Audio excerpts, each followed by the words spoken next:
20 লক্ষ বার পশু হয়েছি, 9 লক্ষ বার জলে জন্ম নিয়েছি, 11 লক্ষ বার পোকামাকড় হয়েছি, আর 10 লক্ষ বার ডিমের মধ্যে জন্ম নিয়েছি, তারপর 30 লক্ষ বার আমার পশু জন্ম হয়েছে।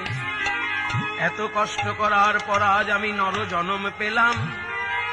অনেক ভাগ্য ফলে সোনার ভারতে আমার জন্ম হলো।